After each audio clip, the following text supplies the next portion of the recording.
Bienvenido a Conectarte con KPMG, programa de nuestra firma miembro en Costa Rica. Aquí le traemos temas de actualidad empresarial, fiscal y legal, junto con detalles relevantes de las diferentes industrias. Acompáñenos.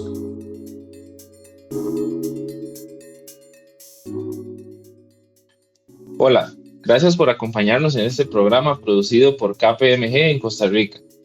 En este episodio hablaremos de diversos temas laborales y fiscales. Pero antes, búsquenos en redes sociales como KPMG en Costa Rica. Para conversar sobre este tema me acompañan hoy Cristina Sansonetti, socia de la firma KPMG, y Mariela Castro, quien es gerente de legal. Hola.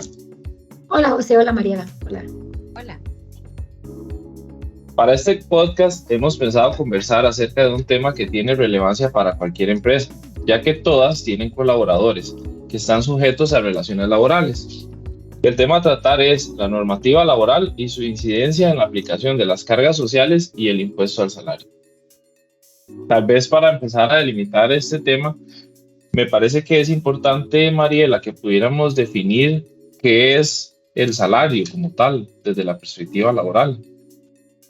José, el Código de Trabajo lo define que es salario de una manera muy sencilla. Dice que es la retribución que el patrono debe pagar al trabajador en virtud del contrato de trabajo.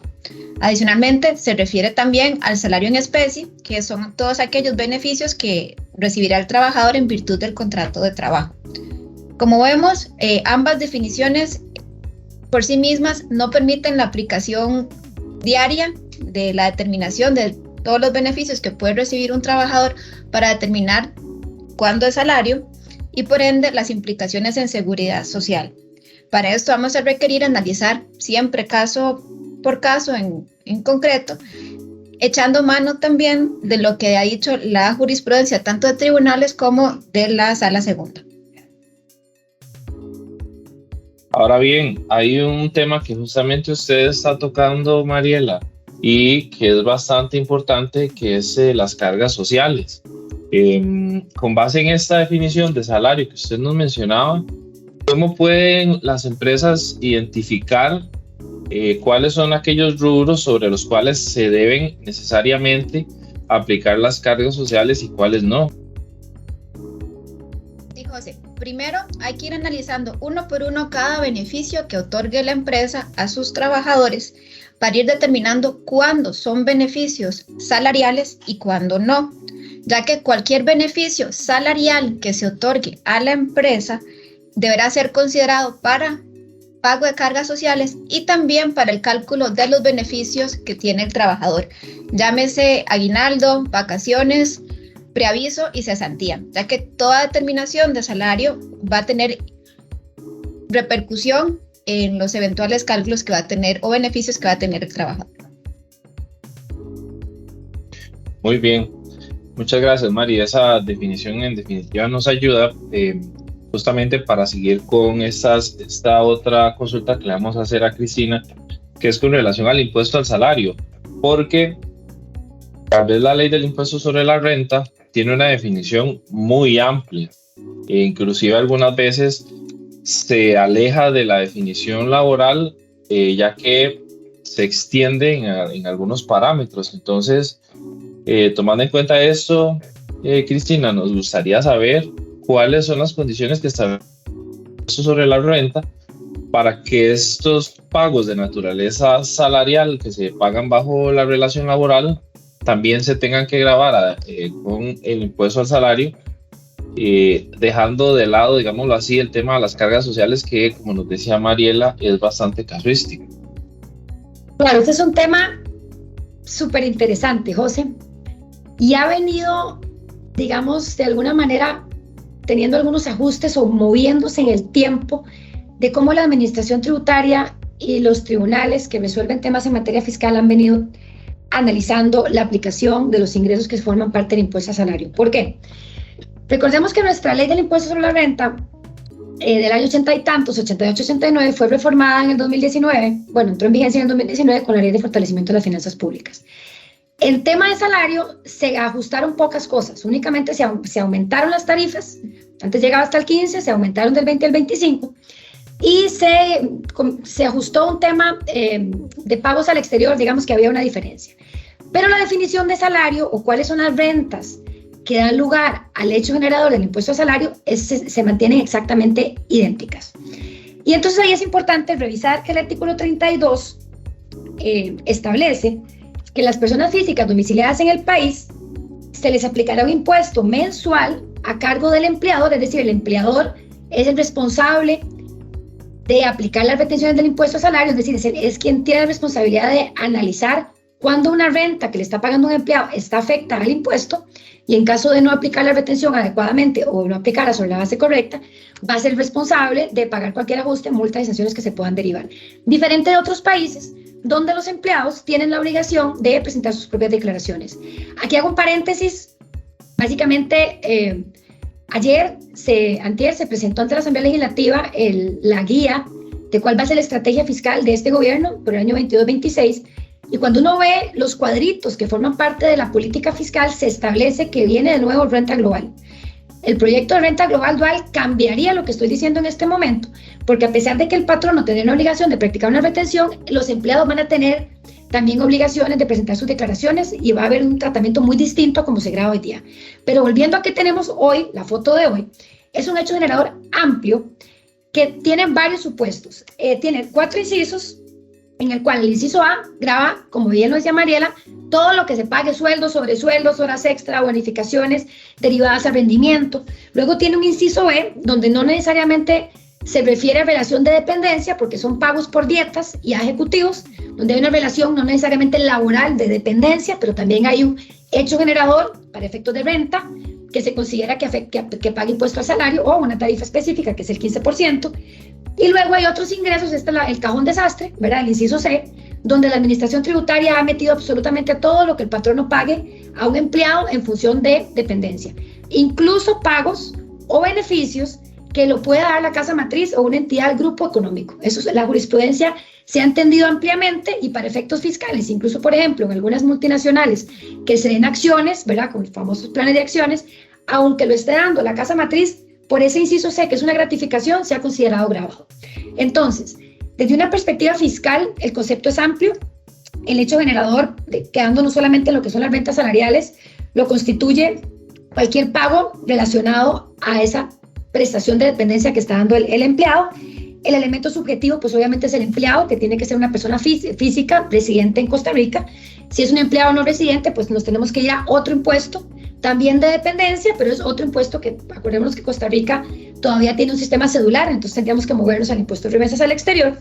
El elemento objetivo material es que las rentas que se pagan, y son de los 2 grupos que les mencionabas, las remunerativas, que son los sueldos, que son los del inciso A, y las del inciso C, que es ese inciso amplio, que son cualquier representación de la liberalidad, donde también se graban las regalías o las gratificaciones. Y aquí puede haber una diferencia con la normativa laboral, con lo que Mariela explicó, donde en algunos casos podría no considerarse salarial para efectos de el impuesto a salario, de la perspectiva laboral y cargas sociales, pero siempre sí aplicaría un impuesto de la perspectiva fiscal. Es decir, tributación o la administración tributaria siempre va a gravar esa manifestación que te estoy dando una gratificación, una liberalidad, te lo van a considerar grabado. Hay un tema interesante y es que vemos algunas jurisprudencias de la sala primera en materia fiscal que previo a estas sentencias del 2017-2018 habían mantenido una línea muy tajante entre la autonomía del derecho tributario, dejando de lado el derecho laboral, como que no veían el derecho laboral para efectos de definir lo que era salario. Hemos empezado a ver un cambio en algunas jurisprudencias interesantes que vamos a conversar más adelante, donde se analiza cuando doy un beneficio, pero que no es un beneficio para el empleado, sino para el empleador. Yo te doy algo a vos, por ejemplo, un médico de empresa, pero es para que usted esté disponible para prestarme servicios, porque si usted tiene que ir a hacer fila a la caja y tiene que sacar un permiso y va a durar toda la mañana, yo prefiero que lo atiendan más rápidamente. Entonces ahí se analiza realmente si es un beneficio para el empleado, sujeto al impuesto, o si es un beneficio para el empleador, y entonces tiene otra connotación tributaria. El elemento temporal es mensual. La declaración la realiza el patrono vía de retención, es el formulario de 103. Entonces, manteniéndonos en la definición, prácticamente cualquier beneficio que se le pague a un empleado, una relación de dependencia, se considera de primera entrada como parte del salario. Algunos supuestos podrían dejar la no obligación de retención. Un ejemplo muy rápido: si estoy trabajando muy lejos y necesito reembolsarte viáticos, o porque tu trabajo tiene viáticos de reembolso, si yo te reembolso los viáticos contra factura, eso no es salario. Pero si damos un monto fijo sin reembolso, pues entonces ahí hay una diferencia. Creo que en esto es parecido también con el tema laboral, pero es un tema apasionante también porque vemos cómo la sala primera lo mueve y se está tratando de pegar un poquito más a la sala segunda. Entonces es un tema que pues hay que ver cada caso en concreto, como lo mencionaba Mariela, porque pueden haber diferencias que marquen una situación que implique una no retención para efectos específicamente del impuesto al salario.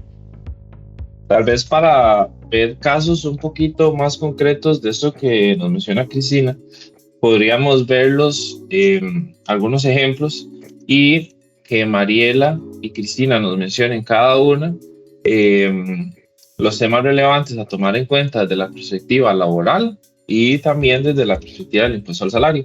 Entonces, un ejemplo que puede ser bastante importante sería el de la vivienda.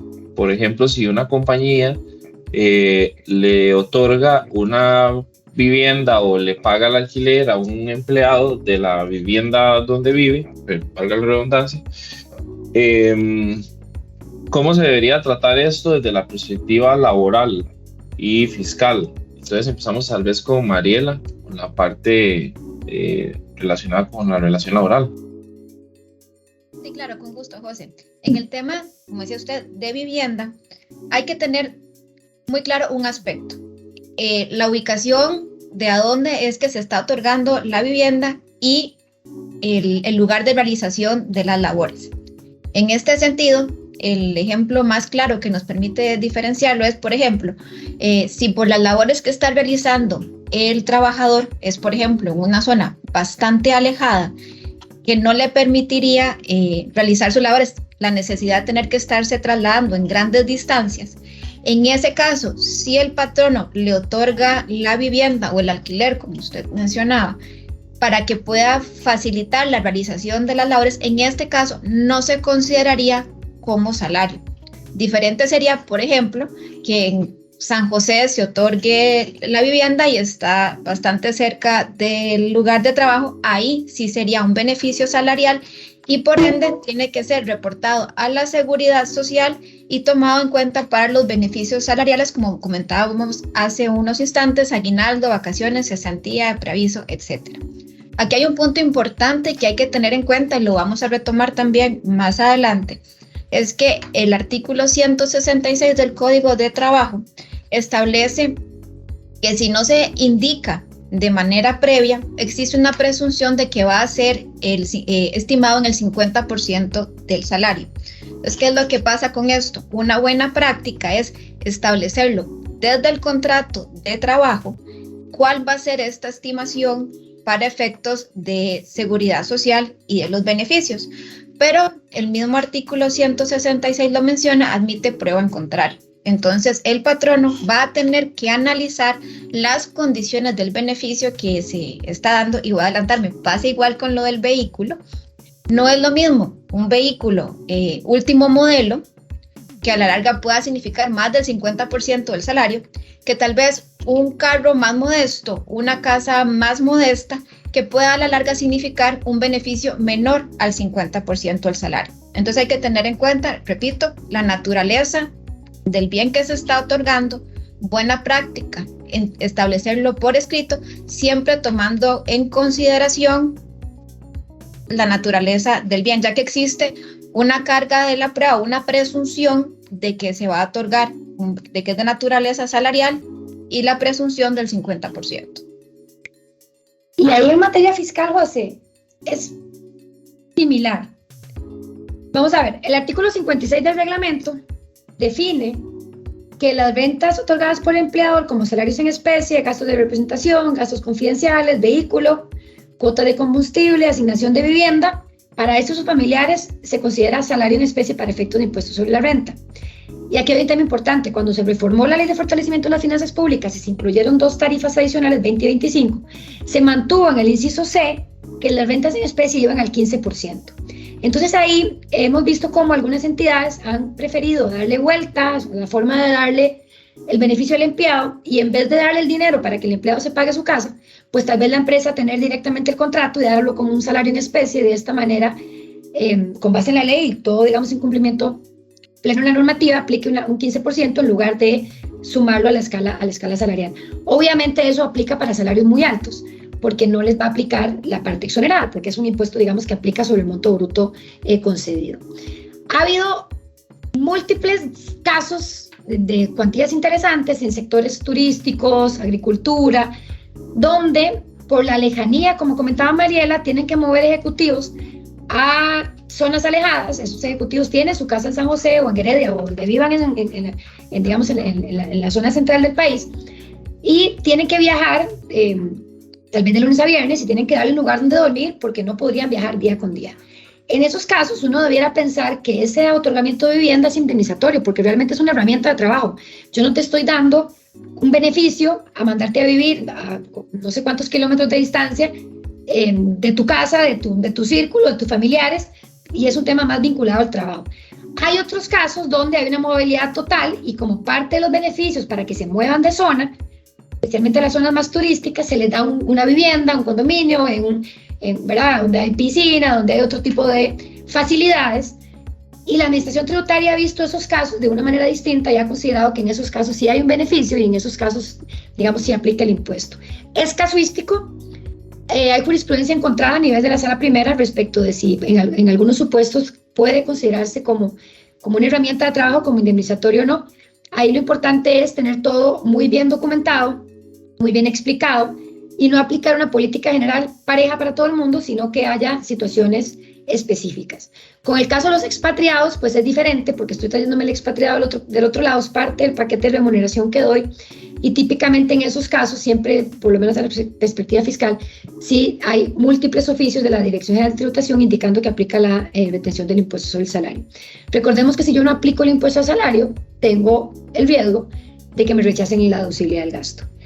Si no aplico las cargas sociales cuando correspondan, también tengo el riesgo, porque es una de los requisitos de deducibilidad del artículo 8, que me rechacen también la deducibilidad. Entonces es importante este análisis laboral, carga social, fiscal, porque si hay una justificación de que no aplique cargas sociales porque laboralmente no se constituyen todos los elementos para que sea salario, no tengo obligación de aplicar la retención, y por tanto, al no haberlo aplicado, no debería ser cuestionable la deducibilidad por ese concepto.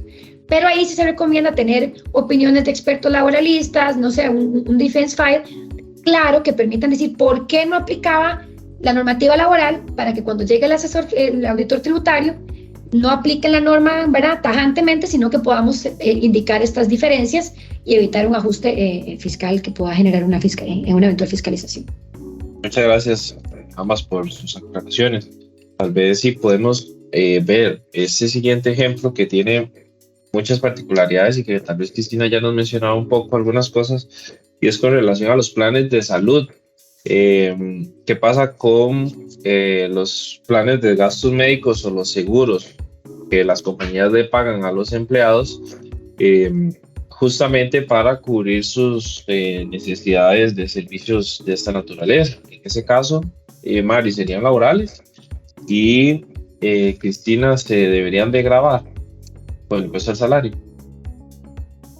En el caso de seguro de gastos médicos, o como mencionaba Cristina anteriormente, el médico de empresa, hay que analizar el incremento que puede tener esto en el patrimonio del trabajador. En este sentido, la Sala Segunda ha emitido bastante jurisprudencia indicando que, como de manera directa el hecho de que un trabajador tenga un seguro médico, por decirles un ejemplo, por sí mismo esto no incrementa el patrimonio del trabajador y por ende no se considera un beneficio salarial. Adicionalmente, se dice que la jurisprudencia no lo considera laboral tampoco, porque es una manera en que se descongestiona el servicio de seguridad social y por ende, como mencionaba también Cristina hace unos instantes, pues le facilita al trabajador el acceso a los servicios médicos que requiere de una manera expedita. Entonces, En términos generales, el seguro de gastos médicos no tiene naturaleza salarial y por ende no tiene por qué reportarse como tal ante la caja. Este tema ha sido, todavía creo que no termina de cerrarse desde la perspectiva tributaria. Vamos a ver, si uno revisa la ley cuando habla de que es cualquier incremento o cualquier beneficio que recibe el empleado, desde una perspectiva de impuestos, a mí me parece que sí aplicaría el impuesto sobre el salario del 15%, porque le estoy dando una facilidad al empleado que él no tiene que pagarse por su propio bolsillo y se lo estoy dando en esa relación de dependencia. El empleado, de una perspectiva fiscal, está recibiendo un beneficio que no tendría si no se lo conceden. Y esto visto en el artículo 32, que es muy amplio, ¿verdad? Que dice otras remuneraciones, incluso las gratificaciones o liberalidades. Hay muchos criterios de la Dirección General de Tributación, especialmente para el caso de expatriados, que es donde se solían hacer consultas o donde esto salía un poco a visibilidad de la administración tributaria, y la respuesta de la administración tributaria muy contundentemente en todos los casos es que sí aplicaba el 15%, por esta misma razón, por ser una renta en especie, vista desde la perspectiva fiscal tributaria. Ahora, desde el 2017-18, como les comentaba, hemos empezado a ver casos que se salen un poquito de este criterio.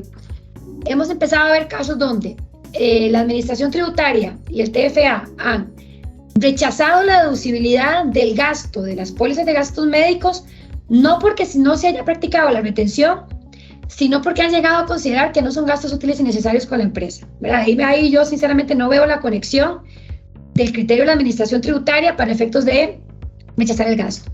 Esos casos que han llegado a las salas jurisdiccionales superiores las ha ganado el contribuyente, porque las salas han fallado en que es un gasto necesario, porque el personal, ¿verdad?, es uno de los recursos más importantes para cualquier negocio, por más automatizado que esté, para que los negocios existan. Entonces, digamos, pero no se ha analizado el tema de qué pasó si no se practicó la retención.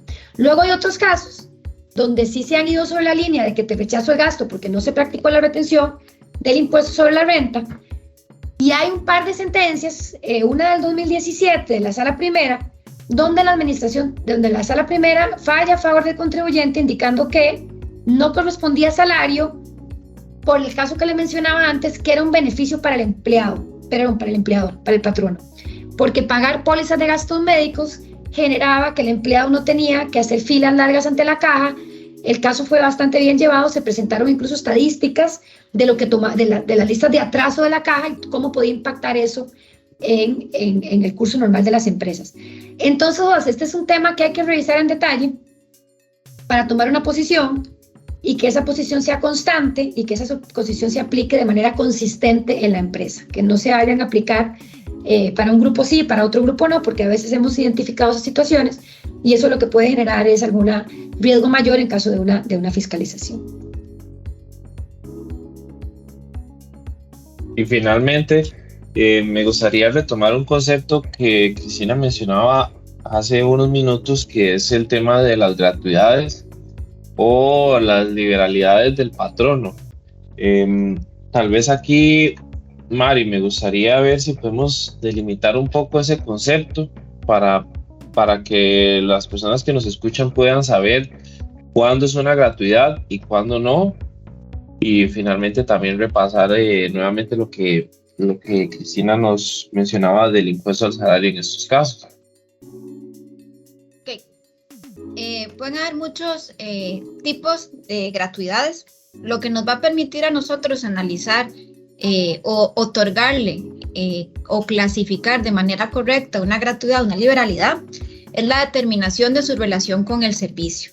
Entonces, por ejemplo, un patrono puede otorgar una liberalidad a un trabajador, o sea, otorgarle, qué sé yo, un regalo por el Día de la Madre, un regalo por el Día del Padre, etcétera, que por sí mismo un trabajador al año siguiente no puede reclamarle que me diste un regalo en tal fecha y ahora este año tengo también el derecho a recibirlo, en razón de que fue simplemente porque quise del patrono, faculta no le faculta al trabajador exigirlo. En consecuencia, no tiene naturaleza salarial y no tiene por qué reportarse a la seguridad social ni tomarse como beneficio como parte del cálculo de los extremos laborales. ¿Y qué podría pasar si una gratuidad se vuelve periódica? Por decir algo, que un regalo de algún tipo se da ya todos los años en ciertas fechas, por ejemplo, diciembre, por decir algo. ¿Se mantendría esa naturaleza o ya estaríamos ante un escenario distinto? Como lo mencionaba, hay que verlo en caso concreto. Por ejemplo, si es tal vez un monto de dinero que empiezo inicialmente a darlo como una liberalidad, pero lo sigo repitiendo a través del tiempo, aquí valga la pena recordar que una fuente del derecho laboral es la costumbre. Entonces, si ya se vuelve costumbre, deja de ser un porque quise del patrono, y en ese caso se consideraría entonces un derecho adquirido y por ende ya podría, perdería su naturaleza de liberalidad. Pero como mencionamos, hay que verlo cada caso en concreto. Iris, y en temas del impuesto al salario. Las gratificaciones se consideran grabadas, claro, hay ciertas, digamos, un regalo que sea por boda, si no sea porque es una remuneración salarial por tu trabajo, pues creo que ahí pues no cabría el impuesto. Ahí lo que habría que ver es la deducibilidad, ¿verdad? La administración tributaria que pueda cuestionar la deducibilidad o la vinculación de ese gasto. Creo que como país tenemos que avanzar un poco ¿verdad? En darle la importancia que tiene el recurso humano dentro de los negocios. Y esto me refiero a esa vinculación entre que sea un gasto útil y necesario para producir ingresos gravables. Porque la administración tributaria suele cuestionar las fiestas de Navidad, las actividades con los empleados, porque ha considerado que no hay una vinculación con la actividad económica y con el ingreso, con la preservación de los ingresos gravables. Sin embargo, es clarísimo, y hay estadísticas, y hay estudios muchísimos de grandes empresas especialistas en estos temas, que un ambiente laboral motivado va a generar mayores réditos para la empresa y por tanto también para la administración tributaria. Son ajustes muy simples, ¿verdad?, que la administración tributaria puede realizar en una fiscalización que no se complican demasiado y que lamentablemente hemos visto que aún se mantienen. Entonces creo que eso pues es algo que como país deberíamos revisarlo. Me parece que el proyecto de renta global dual permitía en alguna medida algunos temas de comidas para cierto tipo de empleados y permitía algunos temas como que no serían afectos al impuesto y que serían deducibles. Entonces vamos a ver si en este proyecto que se va a presentar en renta global dual se pueden empezar a ver mayor coherencia entre un impuesto y otro, ¿verdad? Un tratamiento tal vez más parecido, y normas un poco más claras en temas de renta en especie, normas un poco más claras en temas de cómo cuantificar ciertos beneficios, porque en algunos supuestos esa falta de claridad genera riesgos o ajustes fiscales en los procesos de fiscalización. Claro, sin lugar a dudas, este tema hay que prestarle mucha atención para poder identificar correctamente el tratamiento laboral y fiscal de cada beneficio. Como podemos ver, estos son temas con un alto nivel de complejidad que merecen un análisis específico de cada caso para poder identificar su adecuado tratamiento, tanto laboral como tributario. Por eso es que es recomendable que las empresas se asesoren correctamente para evitar tener contingencias en estas materias, y también tomando en cuenta que esto, como lo mencionaba Cristina hace un momento, podría tener efectos en la deducibilidad de los gastos. Muchas gracias por escucharnos y muchas gracias Cristina y Mariela por sus valiosos aportes. Gracias por escucharnos. Esperamos que esta información haya sido de utilidad. Síguenos en Facebook, LinkedIn, Instagram y YouTube como KPMG en Costa Rica. Hasta la próxima.